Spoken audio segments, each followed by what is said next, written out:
교황 율리오 2세가 스위스 정부에 있는 관료를 만나서 근위병 200명을 파견해 줄 것을 요청하게 됩니다. 그 뒤 3년이 지나서 1506년 1월 22일 스위스에서 근위병 150명을 로마로 보내게 되었고, 그때부터 로마 교황청은 근위병이 지키는 교황청이 되었습니다. 교황 율리오 2세는 그들에게 교회 자유의 수호자라는 이름을 주었습니다. 그 후 교황 근위병이 창설된 지 20년이 지나서 1527년에 신성 로마 제국의 카를 5세가 군대를 이끌고 로마를 점령하고 로마를 약탈하고 불사르고, 그러면서 점차 화살이 어디로 오냐면 로마에 있는 교황청으로 군대를 진군시키게 되었습니다. 당시 교황청은 수많은 동맹국을 보유하고 있었기 때문에 동맹국에게 교황청의 안전을 위해서 군대를 파견해 줄 것을 요구했으나 이런저런 이유로 아무도 군대를 보내주지 않았습니다. 결국 교황청이 위험에 처하자 교황은 클레멘트 7세는 근위병들을 모아놓고 각기 자기 나라로 돌아가라, 여기 있으면 다 죽는다 라고 명령을 내렸고, 시민군 4,500명과 함께 교황청을 지켜내려 했습니다.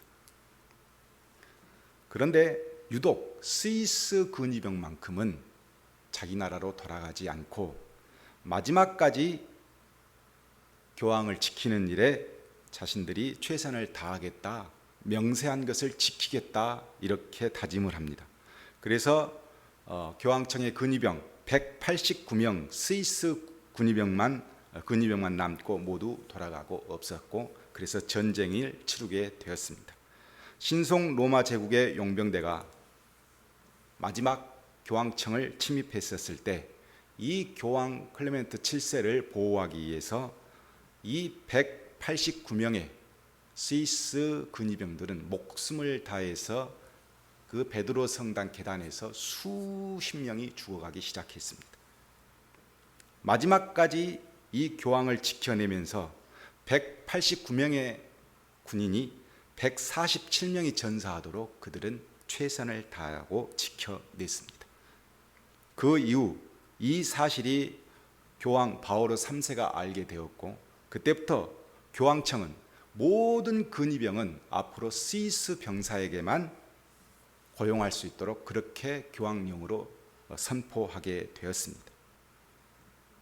최후까지 교회의 수호자라고 임명된 그 직분을 다하기 위해서 이 스위스의 근위병들이 지켜내므로 500년이 지난 지금까지도 카톨릭 바티칸 시티의 근위병들은 오직 스위스 병사만 가능합니다. 나라는 이탈리아의 안에 있는데 이방인인 스위스 용병대가, 스위스 근위병이 지금도 이 바티칸 시티를 지키고 있는 전통을 유지하고 있는 것입니다. 저와 여러분은, 그리스도인들은 하나님의 나라의 수호자로 임명되었습니다. 주님과 맺은 피의 언약을 통해서 어떠한 상황에도 복음을 지키고 믿음의 자산, 이 모든 것들을 수호하겠다 다짐하고 우리는 하나님의 근위병이 된 사람들입니다. 오늘은 스위스 근위병과 같은 오늘 본문에 등장하는 레갑 족속 사람들의 순종과 그 신뢰의 삶을 함께 나누면서 살펴보면서 오늘의 세대에 하나님의 말씀으로 교회를 수호해야 하고 우리 가정을 수호해야 하는 우리들에게 좋은 어떤 의미의 본보기가 되지 않을까라고 생각해서 함께 은혜를 나누려고 합니다. 남쪽 유다는 바벨론의 3차례 공격을 받습니다. 첫 번째 공격 함락되었고, 두 번째 공격도 함락되었고, 세 번째 공격 때 완전히 나라가 멸망하게 되는데, 이 첫 번째 공격이 바로 있기 전, 성경에 보면 1차 침입이 바로 있기 전 여호와김 왕 때에 하나님께서 에레미야에게 참 이상한 일을 시키십니다. 명령하셨습니다.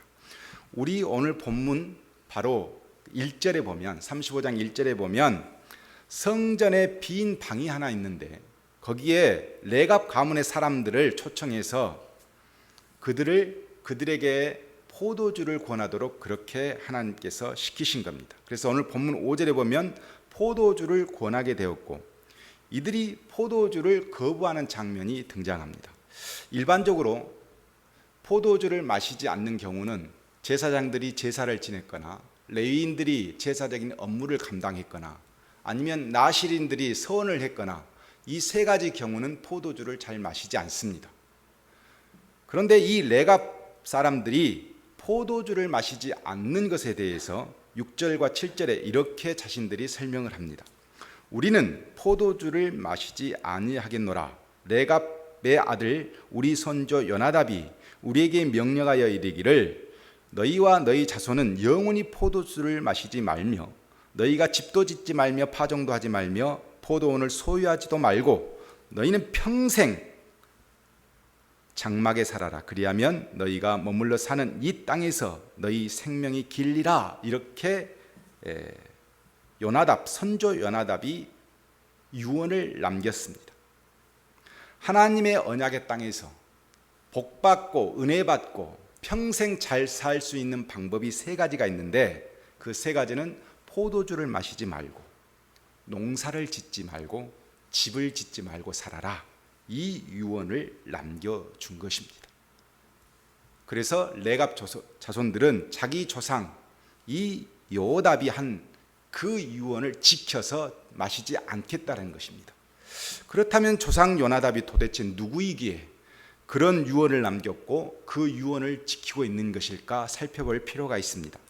역대상 2장 55절에 보면 이 레갑 가문은 어떤 사람들이냐면 모세의 장인 이드로가 모세를 도왔다가 그만 이스라엘 백성과 함께 어디로 들어가면 이 가나안 땅으로 들어오게 됩니다.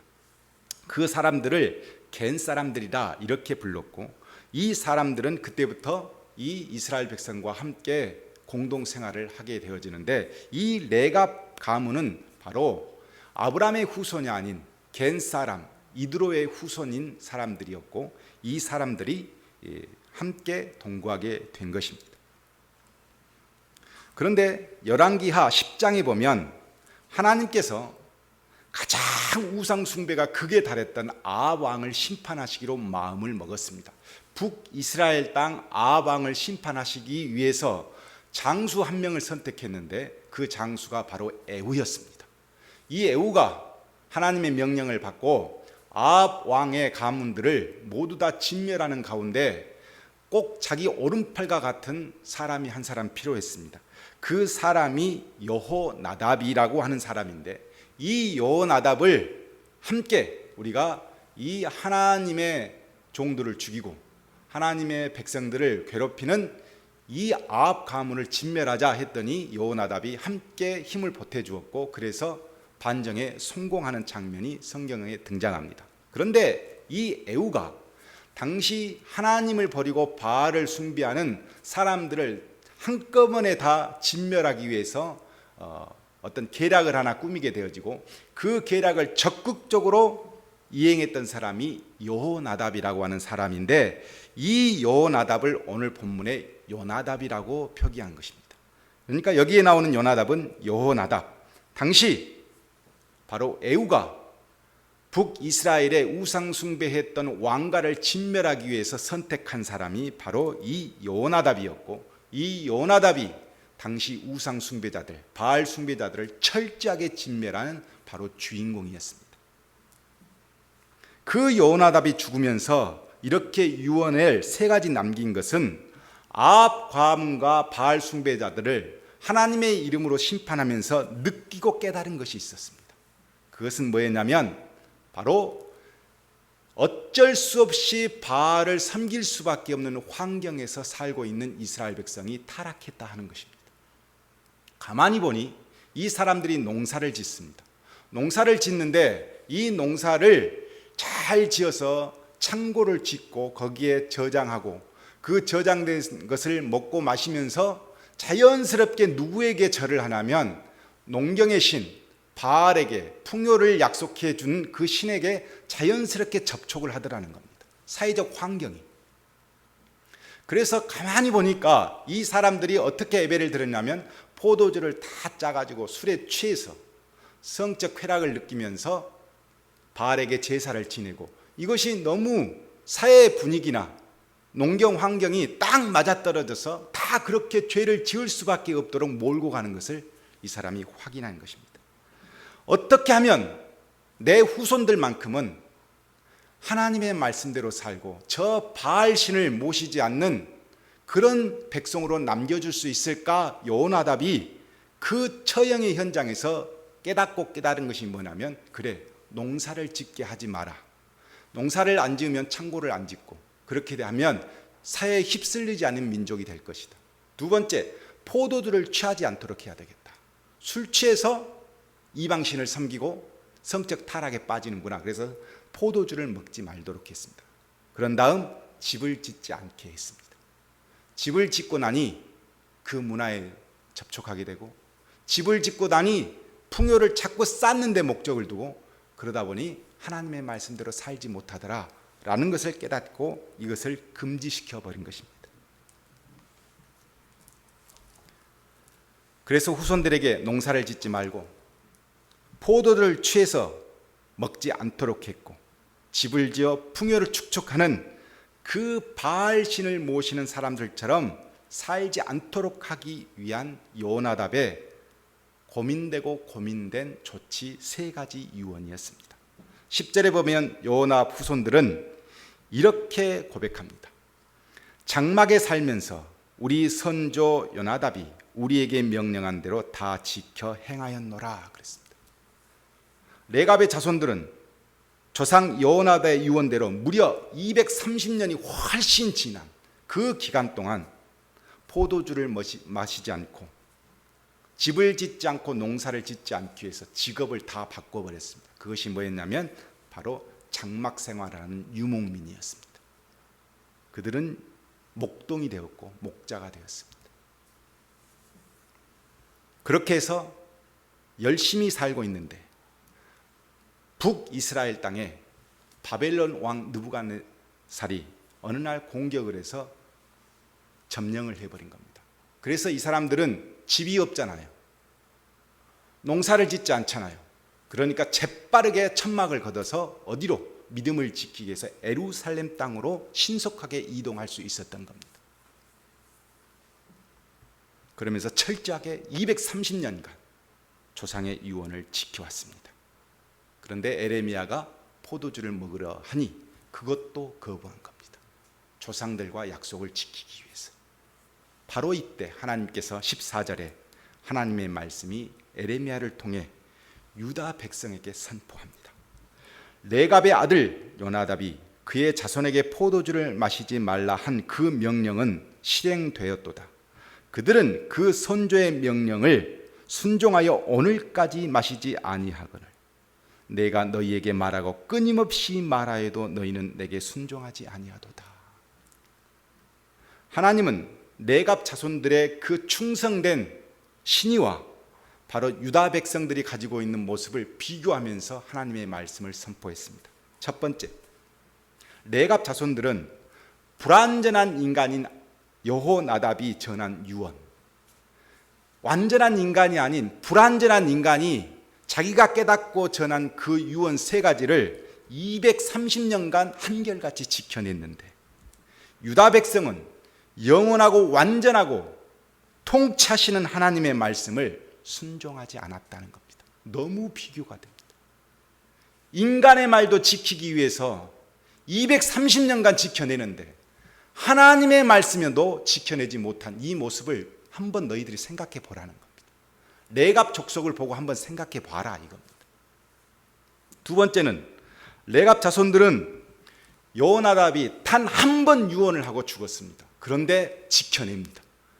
하나님은 수시로 예언자를 보내고 선지자를 보내고 율법을 가르쳐서 수시로 말씀을 함에도 불구하고 유다 백성들은 지켜내지 못합니다.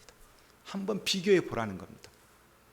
인간의 말 단 하나도 지켜내는 그 신이 있는 백성이 있는데 너희는 어떻게 하면 하나님의 말씀을 매번 전하고 사람을 바꾸고 통로를 바꿔서 해도 지키지 못하느냐는 겁니다. 세 번째는 또 이렇게 말합니다. 요나답의 유언은 사람의 유언이기 때문에 영원한 규정이 아니었습니다. 그래서 신속하게 이동할 수 있었고 신속하게 바꿀 수 있었습니다. 영원한 규정이 아님에도 불구하고 이 사람들은 지켜냅니다. 그런데 하나님의 말씀은 영원한 구속력을 가진 진리의 말씀입니다. 그럼에도 지키지 않습니다. 가끔 우리 주위를 보면 우리 그리스도인들보다도 더 열심히, 더 청렴하게, 더 진실하게 사는 사람들을 볼 수 있습니다. 그럴 때 우리는 어떤 생각을 갖고 있습니까? 부끄럽지 않습니까? 당황스럽지 않습니까? 아브라함의 후손인 언약의 백성들은 하나님의 말씀을 우습게 생각하는데 이방인 겐사람 요나답의 후손들은 조상의 말까지 지켜냅니다.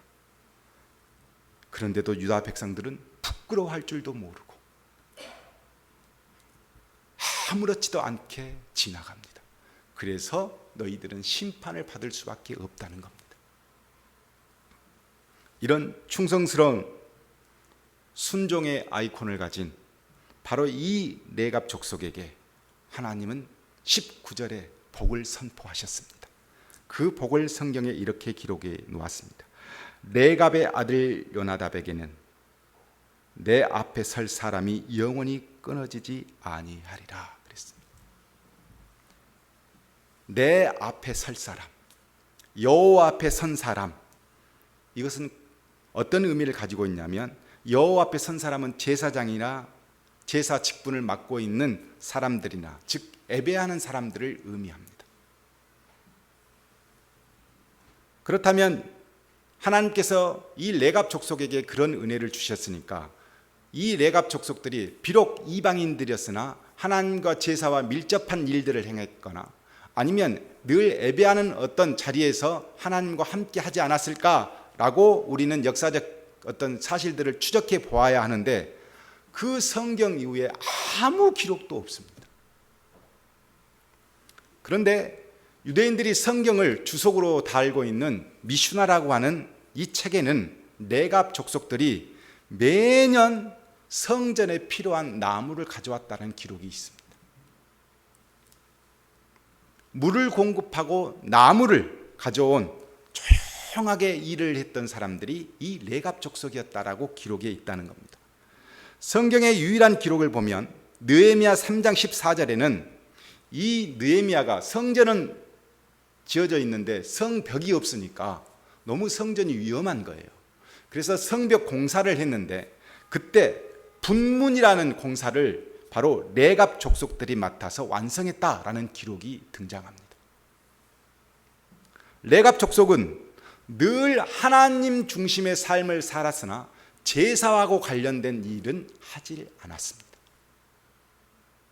늘 장막을 치면서 하나님 성전 주위에 있었으나 제사와 밀접한 관계는 없는 것을 보면 이것이 관용적인 표현이었을까?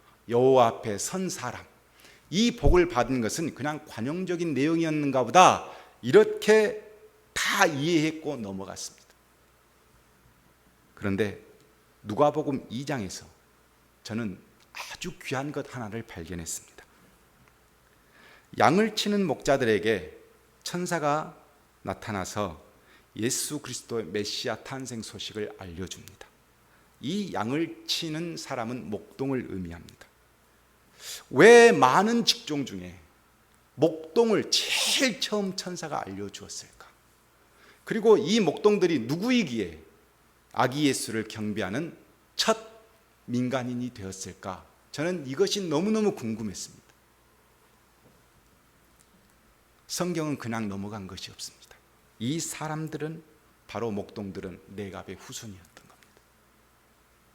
하나님께서 여호와 앞에 선 사람, 예배하는 사람, 영원히 그 곁에 있게 해주겠다는 말은 인류를 대표해서 제일 먼저 아기 예수를 만난 이 목동들은 바로 영원히 하나님 앞에 선 사람으로 상징적인 인물로 등장하게 되는데 이들이 바로 레갑의 후손들이었다는 겁니다.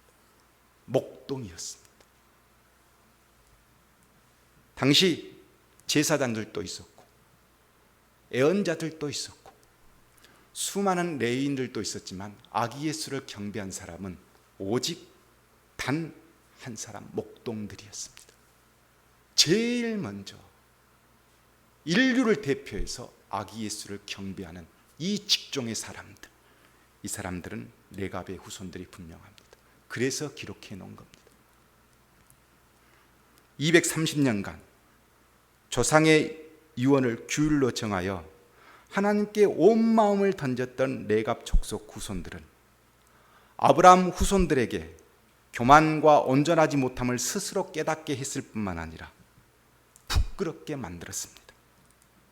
제사장, 레위인, 종교 지도자들이 예수를 경배하지 못했지만 이 목동들은 인류를 대표해서 아기 예수를 경배하고 순종하는 사람들이 어떻게 하나님께 은혜의 복을 받는가를 선명하게 보여주는 족속이 바로 이 레갑 사람들이었습니다. 목숨을 걸고 하나님의 말씀을 순종하여 지켜낸 그리스도인은 바로 레갑 족속과 같은 복을 받습니다. 여호와 앞에 선 사람, 예배하는 사람, 모든 사람을 대표해서 하나님 앞에 선 사람, 이만큼 큰 복을 받는 민족이 누가 있겠습니까? 말씀을 마치려고 합니다. 마태복음 8장에 보면 로마의 군인 이방인 백부장이 등장합니다. 자신의 하인이 아프자 이 하인을 얼마나 아끼고 사랑했는지 소문을 듣자 하니 예수라고 하는 사람이 치유의 능력이 있다 하니 그분을 만나야 되겠다 했던 것 같습니다. 예수님을 찾아왔습니다. 내 하인이 아프니 우리 하인을 좀 고쳐주십시오. 예수님께서 그래 고쳐줄 테니 너희 집으로 가자라고 했더니 이 백부장이 뭐라고 이야기하냐면 주님이 오시는 것을, 나 같은 이방인이 주님을 모시는 것은 그렇게 좋은 일이 아닙니다. 그러니 말씀만 하시면 내 하인이 낫는다는 것을 저는 압니다. 말씀만 선포해 주십시오 라고 이야기합니다. 예수님께서 깜짝 놀라시며 이렇게 말씀하셨습니다. 내가 진실로 너희에게 이르노니 이스라엘 중에 아무에게도 이만한 믿음을 보지 못하였노라.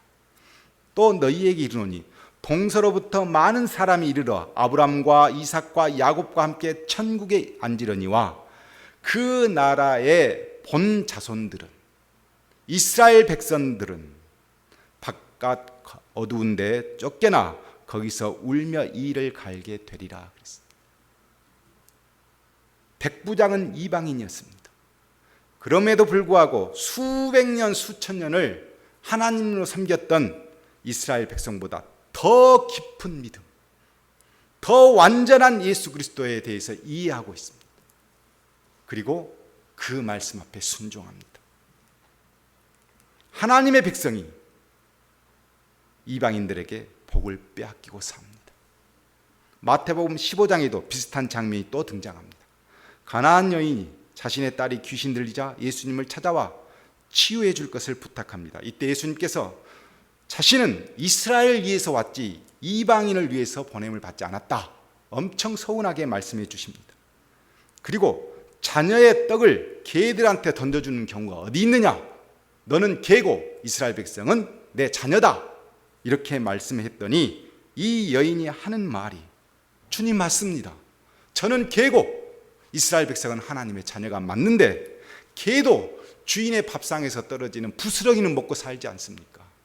저한테 부스러기 은혜를 주십시오, 이렇게 하는 겁니다. 이 여인도 가나안 이방인의 여인이었습니다. 이스라엘 백성 중에 그 누구도 이렇게 주님 앞에 간절한 믿음을 보이지 못했습니다. 하나님의 은혜를 받고 자란 이스라엘 백성들은 외면하고 의심하고 따지고 거부했지만 오히려 이방인들이 더 깊게, 더 정열적으로 예수님을 모시고 살아야 할 백성보다 더 순종하고 따릅니다. 이것이 그 당시에도 지금 한국에 있는 교회 안에도 똑같은 현상이 아닌가 싶습니다. 무장조직 알카에다가 항공기를 납치해서 뉴욕 세계무역센터 쌍둥 빌딩을 공격했습니다. 이 사건으로 3,000명 정도가 사망했고 6천여 명 정도가 부상을 당했다고 합니다. 제가 눈여겨본 것은 뉴욕시에 있는 경찰관들이 그 쌍둥이 빌딩 근처에서 수습하면서 23명이 죽었고, 항만 경찰관이 37명이 죽었고, 응급 구조자들이 8명, 화재 순찰관들이 1명이 죽었습니다. 그런데 소방관들이 343명이 죽었습니다. 총 412명이 공무를 집행하다 죽은 겁니다. 왜 유난히 소방관에 있는 대원들이 많이 죽었을까 궁금해서 제가 보았습니다.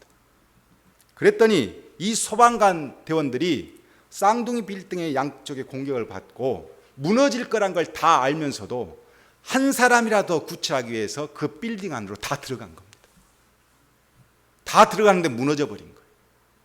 이 장면을 한 미국에 있는 목사님이 소방관은 공무를 위해서 죽음도 두려워 안 치고 뛰어들었는데 성직자인 우리는 소방관도 못한 부르심에 사역을 하고 있는 것은 아닌지 나 스스로 반성이 된다, 이렇게 설교하는 것을 들었습니다.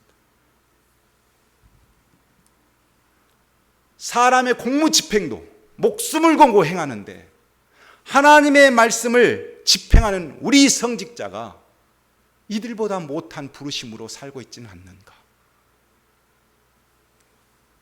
그리스도인들이 예수를 이제 맛본 사람들, 더 정직하게 살려고 하고 더 하나님 앞에 간절히 살려고 하는데 수년 동안 예수를 믿고 안 우리들이 오히려 그 사람보다 못한 순종의 삶을 산다면 이것을 오늘 하나님은 뭐라고 말씀하시느냐? 죄라는 겁니다. 죄라고 말씀하십니다. 이스라엘 백성들에게 묻습니다. 사람의 말도 230년간 지켜낸 그 레갑 족속을 보고 너희들은 할 말이 없느냐? 매번 진리의 말씀을 선포하고 다른 방법으로 또 깨우쳐 말해 주건만 저 레갑 족속의 순종만큼도 못하느냐? 이렇게 묻고 계시는 겁니다. 사랑하는 성도 여러분, 먼저 된 자가 나중되고 나중된 자가 먼저 된다는 예수님의 말씀이 있습니다. 그것을 우리는 비춰보고 살아야 합니다. 우리 교회는 그것이 무슨 의미인지를 늘 되새김질하고 묵상하고 깊게 생각해 봐야 합니다. 저는 레갑 족속의 순종이 여호와 앞에 선자라고 하는 큰 복을 받는 그 기로에 서 있는 그 순종이 우리 교회이기를 원하고 여러분의 가정이기를 원합니다. 순종하는 자에게 하나님은 버리시지 않습니다. 여호와 앞에 선자로 세워주시고 여호와 앞에서 예배하는 자로 불러주시고 그래서 다시 한번 승리하게 하시고 모든 사람으로부터 그리스도인은 저렇게 살아야 한다는 본이 되어질 수 있도록 역사해 주시는 분이 하나님이십니다. 그 은혜가 우리 교회와 여러분의 가정에 있기를 주님의 이름으로 축복합니다.